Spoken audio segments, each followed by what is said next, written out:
Polda Metro Jaya menyebut pihaknya tengah menangani 6 laporan polisi terkait tudingan penggunaan ijazah palsu Presiden ke-7 Republik Indonesia Joko Widodo.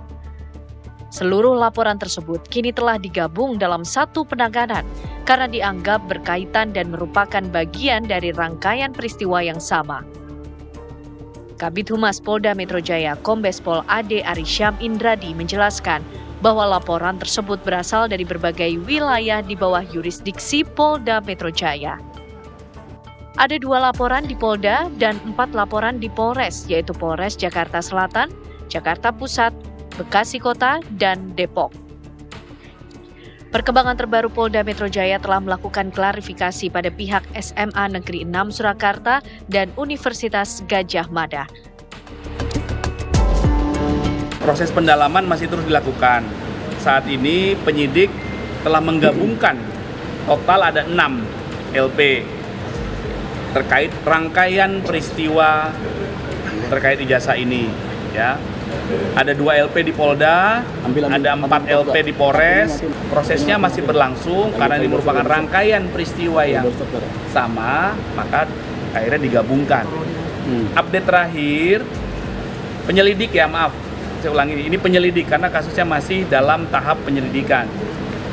Upaya yang dilakukan penyelidik beberapa hari terakhir ini adalah melakukan klarifikasi terhadap pihak SMA, sebuah SMA negeri di Surakarta. Kemudian ada melakukan klarifikasi juga terhadap pihak sebuah universitas di Yogyakarta.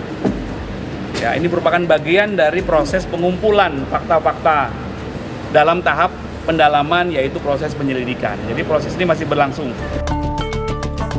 Laporan tentang ijazah palsu ayah wakil presiden itu juga sempat bergulir di Bareskrim Polri. Laporan itu dilayangkan oleh tim pembela ulama dan aktivis TPUA tentang dugaan ijazah palsu Jokowi. Namun penyelidikan di Bareskrim dihentikan setelah penyidik tidak menemukan unsur tindak pidana dalam perkara tersebut. Lantas dari siapa saja 6 laporan ijazah Jokowi yang ditangani oleh Polda Metro Jaya? Lalu akankah penyelidikan terbaru yang dilakukan Polda Metro Jaya membuka kasus ijazah Jokowi menjadi terang benderang?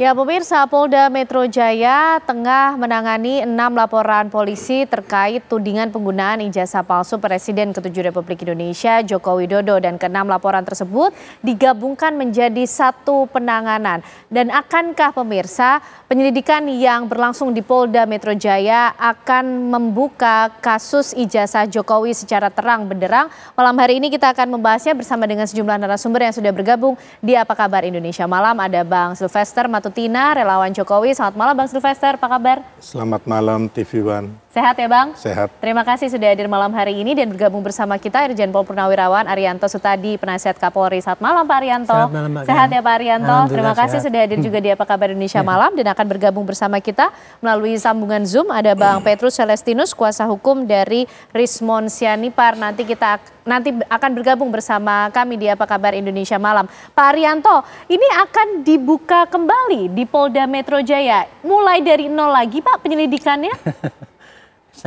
Bukan begitu Mbak. Jadi ya ini kan dulu ya saya udah pernah nyarankan kan. Ini karena saling melapor. Kalau saya dulu waktu di Repidum itu mesti saya jadikan satu itu. Pelaporan yang di Bareskrim maupun yang di Metro Jaya. Karena itu buktinya kan itu juga. Yeah.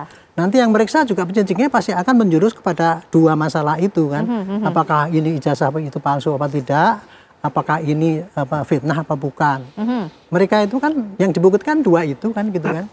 Nah ini untuk membuktikan ini apakah ini fitnah atau bukan itu nggak bisa kalau nggak dibuktikan dulu ini palsu apa tidak. Makanya dulu saya pernah menyarankan digabung. Tapi sudah terlanjur rupanya waktu itu Bareskrim dia memilih menghentikan penyelidikan, gitu kan.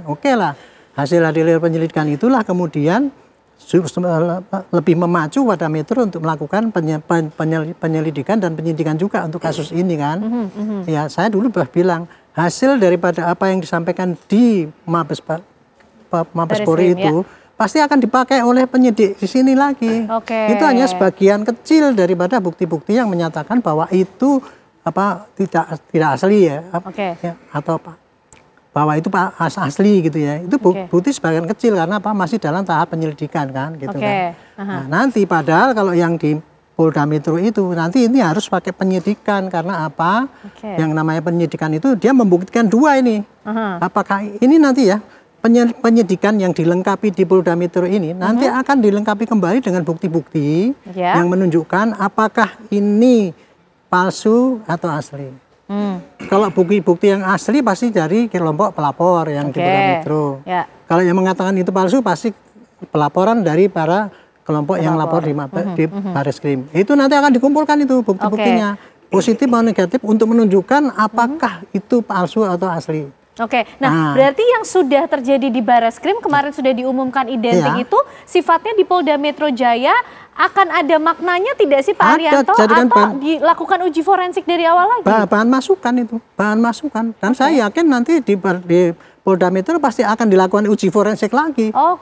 Iya kan itu kan bagian daripada untuk membuktikan ya bahwa itu ijazah itu asli apa tidak itu kan. Supaya mantep lah pihak lawan itu kan pakai forensik nggak apa-apa. Bahkan saya juga mengatakan kalau kemarin tuh 3 dianggap itu masih kurang bersekongkol kan mereka kan kayak gitu. 100 diperiksa, meriksa 100 dokumen dengan lapor. Itu enggak sampai 1 hari. Baik Pak Arianto. Tahap demi tahap kita ikut belajar nih ya mengenai proses hukum yang berlangsung. Tapi Bang Silvester mengetahui mengenai 6 laporan lain yang kemudian dijadikan satu penanganan di Polda Metro Jaya ini? Iya, karena saya dipanggil sebagai saksi juga di Polres Jakarta Selatan oleh teman-teman Peradi Bersatu. Terus kalau di Jakarta Pusat itu oleh teman-teman relawan Pak Jokowi, yang terus ada Bekasi, ada Depok, dan ada juga yang langsung ke Polda Metro juga. Jadi kalau nggak salah itu ada 5 atau 6 laporan. Jadi pemanggilan sebagai saksi atau dimintai klarifikasi atau poin-poinnya seputar apa sih Bang Silvester kemudian yang coba dipertanyakan atau diungkap? Jadi saya waktu itu diperiksa, ditanya ada 40 pertanyaan, kurang lebih sekitar 3-4 jam. Intinya kan teman-teman itu membawa bukti video ya. Video dari yang dilaporkan ini, yang terlapor ini ya kan. Video-video itu ada kalau nggak salah hampir 30 apa 40 video lah. Banyak lah. Termasuk sama yang Pak Jokowi laporin juga itu kan sebenarnya dari video ya kayak kita syuting gini kan. Terus dari video-video itu ada saya sebagai narasumber juga. Jadi ditanyalah apakah benar waktu itu dengan para terlapor ini ya saya mengatakan benar. Terus apa mereka menuduh ijazah Pak Jokowi palsu. Tapi saya bilang mereka nggak punya bukti bahwa ini palsu atau asli gitu loh. Terus yang diselidiki juga ini dari mana saya juga nggak tahu karena yang mereka bilang yang mereka selidiki itu adalah dari foto yang ada di media sosial. Begitu, bukan yang mereka dapat sendiri ini ijazah otentik gitu loh. Jadi yang diselidiki itu ya fotokopian atau digital lah yang saya juga nggak tahu buat apa diselidiki gitu loh. Kalau menurut hemat saya bodoh-bodohnya orang itu bahwa ngapain sih kamu selidikin hanya fotokopian yang ada di media sosial gitu loh. Nah, terus Anda sudah menuduh bahwa ijazah ini palsu. Gitu loh. Jadi seputar itu yang ditanyakan oleh pihak kepolisian. Baik, sudah bergabung juga bersama kita ada Bang Petrus Celestianus, kuasa hukum dari Rismon Sianipar. Selamat malam Bang Petrus.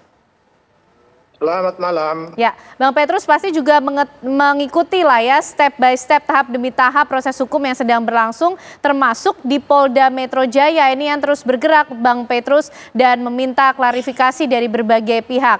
Dari pihak Bang Petrus sendiri ataupun juga Roy Suryo CS, bagaimana kemudian melihat tahap demi tahap yang berlangsung di Polda Metro? Ya, tentu sebagai pihak yang diundang untuk klarifikasi, tentu mereka sifatnya menunggu dan mempersiapkan segala hal sehingga proses penyelidikan sebagaimana diharapkan oleh pihak polisi, pihak masyarakat dan sebuah pihak bisa berjalan dengan baik. Jadi sebagai orang yang dipanggil atau diundang untuk klarifikasi dengan posisi sebagai saksi, tentu sifatnya supaya membuat peristiwa yang sedang dicari oleh polisi ini menjadi terang. Oke. Itu prinsip dasar dari para pihak atau klien kami yang diundang kemarin oleh pihak penyidik atau penyelidik dalam rangka klarifikasi. Oke. Poin-poin klarifikasi apa yang juga coba ditanyakan dari pihak kepolisian, Bang Petrus? Ya, tentu kemarin banyak pertanyaan yang diajukan oleh penyelidik kepada mereka yang diundang, tetapi nampaknya penyelidik belum mendapatkan seperti yang diharapkan oleh karena ada perbedaan pendapat atau pandangan yang cukup tajam antara para pihak yang diundang, terutama menyangkut tempus dan lokus peristiwa yang disebut sebagai peristiwa pidana yang diduga telah terjadi. Oke. Sehingga begitu masuk kepada tempus dan lokus, ya teman-teman atau pihak-pihak yang diundang pada waktu itu ya menyatakan tidak relevan untuk dijawab. Oke. Oke, sehingga mungkin kalau nanti ada diundang lagi, tentu penyelidik harus merubah pola pendekatannya supaya apa yang diharapkan dari mereka yang diundang itu bisa tercapai. Oke, baik Bang Petrus. Kita juga nanti ingin tahu lagi karena kemudian ini seperti dibuka kembali Pak Arianto. Ada 6 lagi kemudian laporan yang harus ditangani oleh Polda Metro Jaya dijadikan satu. Bagaimana juga menjawab mengenai klarifikasi status hukum seseorang menjadi saksi atau seperti apa, dijawabnya nanti ya Bapak-Bapak. Usai jeda kami kembali untuk Anda.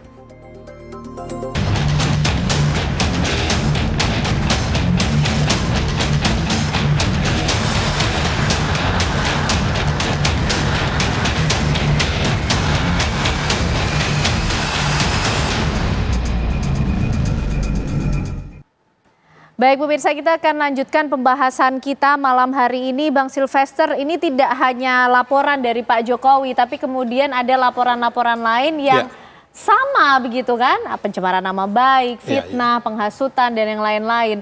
Nampaknya ini juga belum menemukan akhirnya begitu. Proses klarifikasi juga terus dilakukan oleh polisi. Bang Silvester melihatnya seperti apa dari pihak Pak Jokowi? Semuanya kan ini baru tahap penyelidikan ya. Belum naik ke gelar perkara, belum penyidikan. Jadi yang kalau saya lihat memang ada indikasi pidana di sini. Dalam hal ini kalau yang pelapornya Pak Jokowi itu kan ada penghasutan, pencemaran nama baik, terus ada mengedarkan berita bohong dan sebagainya. Kalau yang teman-teman yang 5 atau 6 ini yang dari relawan juga teman-teman pengacara itu kan ada penghasutan, terus membuat keonaran nantinya. Nah, nanti kita lihat. Makanya ini kan baru tahap penyelidikan, ya saya pikir juga nggak perlu takut sampai harus ke Komnas HAM, wajar-wajar saja, atau melapor ke PBB, karena ini baru tahap penyelidikan, belum gelar perkara, belum penyidikan. Nah, penyidikan itu nanti baru ada pasal-pasal yang dikenakan, terus baru ada tersangka, baru ada pro justisianya, gitu loh, ya kan? Jadi sebenarnya ini nggak usah ketakutan, terus bikin framing opini macam-macam yang nantinya menurut saya apa yang keluar dari mulut-mulut mereka ini akan mempidanakan mereka lebih lagi. Gitu loh. Baik Bang Silvester. Ini sangat berbahaya buat mereka. Kalau buat Pak Jokowi dan teman-teman pelapor mah santai-santai aja. Baik Bang Silvester. Bang Petrus gimana nih menanggapi, tidak perlu ketakutan lah sampai kemudian harus ke Komnas HAM buru-buru begitu, dihadapi saja. Ini kesempatan klarifikasi. Ya, saya kira dari posisi klien kami sampai hari ini tidak sedikit pun nampak dari raut wajah mereka sebagai orang ketakutan. Bahkan mereka terus bersemangat. Menggali informasi, menggali bukti, mencari fakta di beberapa sumber. Semuanya dalam rangka untuk menemukan kebenaran. Oke. Jadi tidak ada sedikit pun keraguan atau ketakutan dari mereka. Karena apa yang dilakukan oleh pihak penyelidik ini kan dalam rangka menemukan kebenaran. Dan kebenaran itu juga antara lain diharapkan dari para klien kami yang kemarin diundang untuk didengar keterangannya sebagai saksi dalam tahapan klarifikasi. Jadi tidak ada masalah. Oke, jadi meskipun laporannya juga bertambah juga tidak takut ya Bang Petrus ya? Masih tetap kemudian ingin membuktikan. Itu semua mereka ini kan juga seperti Mas Roy, Dr. Ismon, mereka udah biasa kok untuk bahkan mereka sering juga jadi ahli untuk perkara-perkara yang lain. Jadi tidak ada hal-hal baru atau hal-hal yang sifatnya menakutkan buat mereka. Oke, baik bahwa Bang mereka Petrus. kemudian ke Komnas HAM itu kan bagian dari hak mereka untuk menyampaikan sesuatu kepada Komnas HAM, bukan karena takut. Nah, meskipun tapi begitu itu dalam karena rangka kontrol tetap terhadap memenuhi perilaku penegak hukum. Baik, karena tetap memenuhi yang panggilan mungkin saja klarifikasi ya bisa Bang Petrus. menyimpang.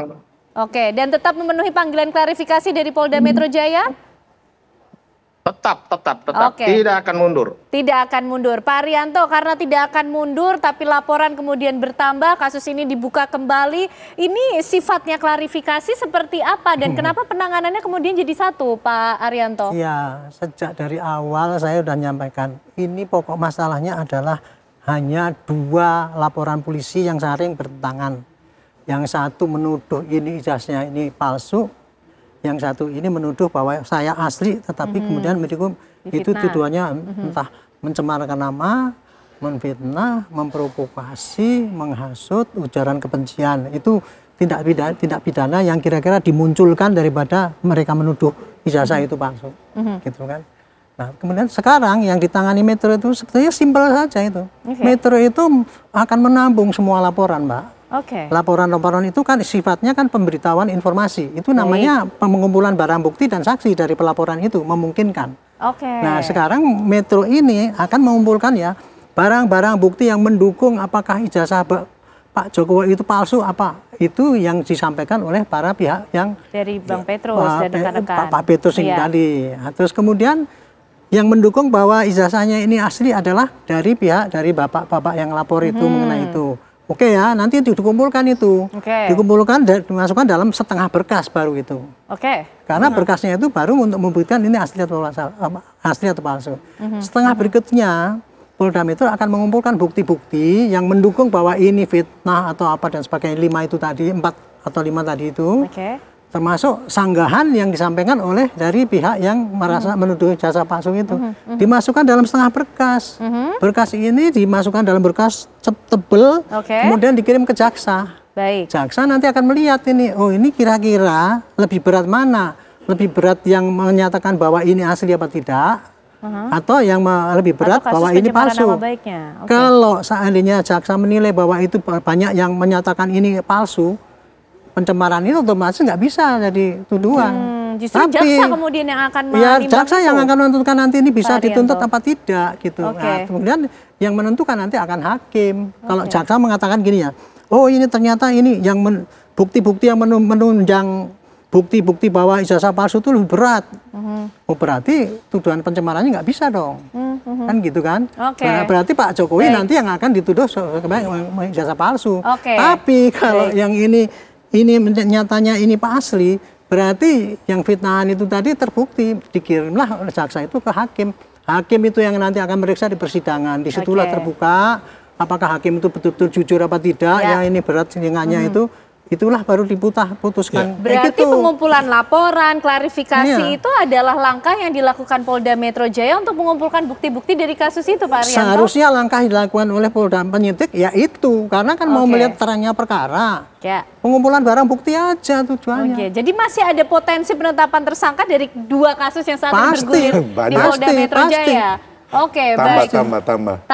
Karena kemudian dari pihak Jokowi nih, Bang Silvester yang kemudian menambah juga laporan-laporan gitu. Saya mau nanya ke Pak Petrus lagi ya. Silakan. Boleh. Bapak Petrus. Ya.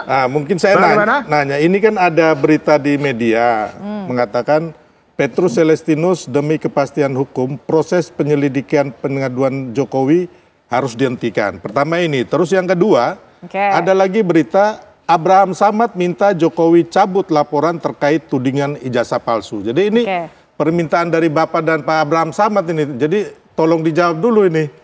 Oke, seperti apa Ya, Bang jadi Petrus? kalau saya jawab apa yang saya katakan. Ya. Ya. Jadi dalam pandangan saya setelah saya mempelajari mendalami permasalahan ini, saya lihat posisi Roy Suryo, Dr. Rismon Sianipar, Dr. Tifa dan kawan-kawan itu sebetulnya apa yang mereka lakukan itu adalah demi kepentingan umum. Baik. Kenapa demi kepentingan umum? Karena hampir selama 2 tahun ini perdebatan di masyarakat soal apakah ijazah Jokowi ini asli atau palsu tidak terjawab. Dan dalam kapasitas mereka sebagai ahli dengan kapasitas masing-masing, mereka melakukan penelitian dan mereka simpulkan, dan kesimpulan mereka itu menjawab salah satu pertanyaan dari masyarakat, palsu atau asli. Baik, Bang Petrus. Mereka berada pada posisi menyimpulkan itu palsu. Ya. Oke, jadi masing-masing pihak juga punya hak. Oke, jadi masing-masing pihak juga punya hak. Kemudian yang satu tim hukum Jokowi juga bisa mendesak Polda Metro Jaya untuk bisa menuntaskan laporan Jokowi. Bang Petrus dan juga rekan-rekan juga punya hak. Tapi begini Bang Silvester, karena inti pembahasan kita adalah laporan-laporan lain yang kemudian sekarang ada di Polda Metro Jaya ini terus bertambah. Dasarnya apa kemudian laporan itu terus ditambah? Gini, dasarnya orang, ya kan. Jadi gini, kita menuduh, ya kan, orang mempunyai ijazah palsu, tapi belum pernah dibuktikan di pengadilan bahwa ini palsu atau tidak, ya kan. Kita akan dijerat pidana sendiri balik. Makanya saya juga bertanya ke Bapak Petrus, yang mereka penyelidikan nih, yang diselidiki ini apa? Apakah mereka sudah menyelidiki ini yang katanya ijazah palsu, atau ijazah yang asli, atau mereka hanya menyelidiki fotokopian daripada foto-foto yang ada di media sosial, gitu loh. Baik. Ya kan, kayak saya punya uang palsu, ya kan, belum ditangkap uang palsu. Oke, baik, Bang Petrus ditahan sebentar. Oke, gimana Bang Silvester singkat? Jadi penyelidikan ini atas hal yang apa? Gitu loh. Baik. Ya kan, fakta-faktanya, barang buktinya itu mana yang diselidiki gitu loh. Oke, baik. Ditahan karena mereka tidak memegang ijazah yang palsu atau asli. Bang Petrus Jadi mungkin bisa menjawab. Apa yang menjadi pertanyaan Bung Silvester itu tentu akan mereka jawab ketika mereka dipanggil oleh penyelidik atau penyidik. Karena mereka sebetulnya sudah lama, terutama terkait dengan laporan di Barreskrim. Ya, terkait dengan laporan di Barreskrim itu mereka berharap penyelidik Barreskrim memanggil mereka untuk mereka menjelaskan apa berdasarkan kapasitas mereka dengan keahlian masing-masing. Tetapi ternyata karena Barreskrim tidak memanggil bahkan menghentikan penyelidikan, maka apa yang ditanyakan oleh Bung Silvester tadi akan mereka jawab manakala penyelidik menanyakan soal itu. Apalagi sekarang bergulir di Polda Metro Jaya, kesempatan ini akan digunakan Bang Petrus? Betul. Jadi sepanjang seperti yang dikatakan tadi, oleh karena apa yang dilakukan oleh Roy Suryo, Rismon Sianipar, Dr. Tifa dan kawan-kawan itu adalah dalam rangka untuk kepentingan umum, maka setiap pasal pencemaran nama baik itu kan ada ayat yang menyatakan bahwa demi kepentingan umum mereka tidak bisa dipidana. Karena itu kemarin kita menyatakan ke depan kita akan meminta Polda hentikan penyelidikan ini karena apa yang mereka lakukan itu adalah demi kepentingan umum. Di situ ada kepentingan lembaga kepresidenan, ada kepentingan demokrasi, ada Universitas Gadjah Mada yang juga marwahnya harus diselamatkan. Itu saja sebetulnya kepentingan teman-teman menyuarakan soal palsu dan tidak palsu itu. Baik, semua punya hak yang sama di mata hukum. Tapi kita akan kembali melihat kalau kemudian Barreskrim Polri kemarin sudah demikian prosesnya, sekarang yang bergulir di Polda Metro Jaya. Akankah kemudian penanganan di Polda Metro Jaya ini pemirsa betul-betul akan menuntaskan kasus ijazah Presiden ke-7 Republik Indonesia Joko Widodo? Sesaat lagi jawabannya untuk Anda.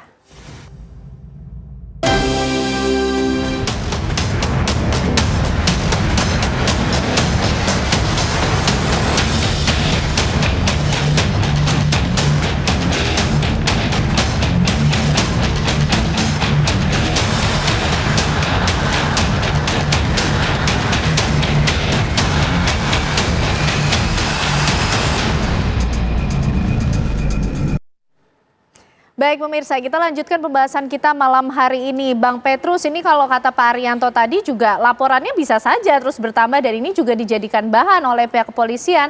Dalam hal ini Polda Metro Jaya. Bagaimana kemudian pihak Bang Petrus menghadapi hal ini? Nanti kalau ke depan masih ada saja kemudian laporan-laporan mengenai tudingan penggunaan ijazah palsu Joko Widodo.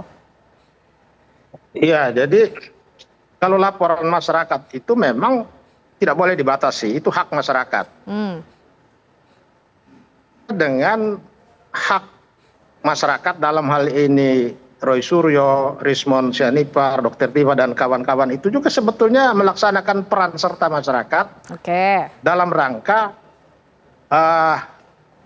mengontrol kerja aparat penegak hukum. Ketika mereka lihat perdebatan tentang ijazah palsu atau tidak palsu ini berkepanjangan, karena Polri juga tidak segera merespons, mereka dalam posisi harus menjawab karena mereka punya kapasitas tentang itu. Jadi apa yang mereka lakukan dengan menyimpulkan ijazah itu yang diduga sebagai palsu itu berdasarkan kesimpulan mereka itu sebetulnya dalam rangka menjawab pertanyaan publik, perdebatan publik. Dan ini tentu masuk dalam kualifikasi mereka juga melaksanakan undang-undang. Baik Bang Petrus. Jadi ketika melaksanakan undang-undang itu menurut undang-undang mereka tidak bisa dituntut. Bang Petrus, semua tentu punya ada alasan hukum lainnya. Baik, Bang Petrus, semua punya kepentingan kemudian ya di kepolisian. Tapi apalagi yang akan dihadirkan dari Roy Suryo CS dalam menanggapi undangan klarifikasi ataupun juga laporan yang saat ini tengah bergulir di Polda Metro Jaya?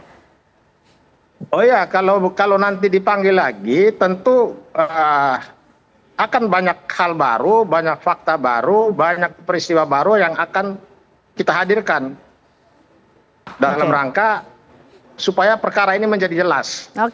Baik Bang Petrus. Apakah posisi Jokowi dalam posisi benar-benar merasa sebagai dicemarkan? Atau posisi pihak yang dilaporkan oleh Jokowi dalam posisi mereka dalam rangka melaksanakan hal-hal yang terkait dengan membela kepentingan umum. Baik Bang Petrus. Hanya dua hal itu yang bisa akan dibuktikan. Baik Bang Petrus, bicara dari pihaknya untuk membela kepentingan umum, Bang Silvester juga membawa suara yang sama, membela kepentingan umum. Ini publik yang mana? Tapi dari pihak Bang Petrus akan menghadirkan hal-hal baru, Bang Silvester. Kita akan melihat laporan tambahan lagi yang keluar? Ya, tentunya kan pastinya dari pihak yang pelapor dalam hal ini Pak Jokowi atau teman-teman masyarakat ya yang merasa dirugikan juga ya, nanti pasal-pasalnya bisa penghasutan dan sebagainya lah, kita lihat ya kan, bahwa ini juga masyarakat itu ingin menegakkan kebenaran dan keadilan termasuk Pak Jokowi. Dan kita yakin bahwa nanti bukti-bukti ataupun menyusul pelapor yang lainnya mungkin menurut saya akan lebih banyak ya. Baik. Gitu loh. Karena, baik Bang Silvester. Karena kita lihat tadi bahwa kan ini kan sudah membangun narasi sesat nih di mana-mana menurut kami ya. Opini negatif ya kan, yang menurut saya bangsa ini nggak bisa dibangun dengan hal-hal demikian gitu loh. Jadi kalau memang mau menuduh orang mempunyai uang palsu atau ijazah palsu, paling tidak pegang bukti bahwa ini uang palsunya, atau uang aslinya, atau ijazah palsunya. Kita tangkap gitu poinnya Bang Silvester. Pak Arianto, ini apakah episodenya masih panjang kira-kira Pak Arianto? Polisi yang akan jadi timekeepernya Pak? Ya, sekarang ini penentunya ada polisi mau panjang atau pendek. Ya. Tetapi stepnya yang akan ditempuh polisi itu nanti mungkin karena ini sangat banyak sekali ya bukti-bukti yang dikumpulkan itu. Kalau menurut saya bukan hanya 30 itu ratusan itu. Kalau mau dipotong-potong semua. Ini kan ributnya kan di medsos semua kan? Di medsos.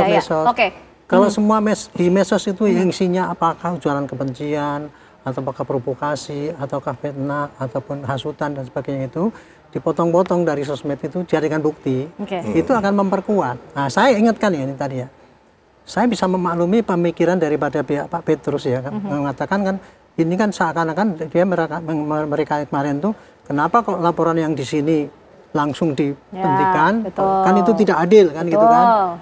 Kalau Metro itu nanti menggunakan rujukan dari Barreskrim ini nanti langsung ngomong bahwa itu ijazah asli, dan kemudian bahwa ini pasti terbukti, dikirim ke hakim, pasti kalah Metro. Karena banyak sekali kelemahan-kelemahan untuk itu, nuduh itu. Contoh tadi pembanding 3 itu nanti yang sekongkol kan. Makanya kan saya bilang, apa yang dilakukan oleh Barreskrim itu hanya sebagai pemula aja untuk menunjukkan bahwa ini itu asli. Polda Metro pasti akan mengumpul lebih banyak lagi bukti yang kuat bahwa ini merupakan ini asli apa tidak gitu. Jadi baik yang menentang maupun yang membela bahwa ini asli lebih banyak dikumpulkan oleh Polda Metro. Tapi saya bisa perkirakan dengan mengacu pada Mabes Polri itu pasti dia akan mengatakan kemungkinan besar dia akan mengatakan ini asli kan. Nah, kemudian ditambah lagi bukti bahwa ini tadi mengenai yang 5 poin itu tadi, apapun yang memberatkan sama meringankan itu nanti dibawa ke persidangan. Disitulah bahwa itu penentuan ijazah itu asli apa tidak itu di persidangan gitu. Jadi bukan mengacu pada berak itu kan pemahaman mereka. Jadi saya 1 menit boleh? Gitu. Singkat saja Bang, kurang dari 1 menit. Jadi gini, kurang dari 1 menit. Sejarah udah membuktikan bahwa sudah ada jurisprudensi atau putusan dari hakim yang mengatakan bahwa 2 kali itu gugatan mengenai ijazah palsu itu ditolak. Ya, dan juga sudah ada orang yang akhirnya dihukum. Ya kan karena bersumpah bahwa ijazah Pak Jokowi itu palsu di atas Quran, yaitu Gus Nur dan juga si Bambang Tri. Nah ini harusnya menjadi pelajaran.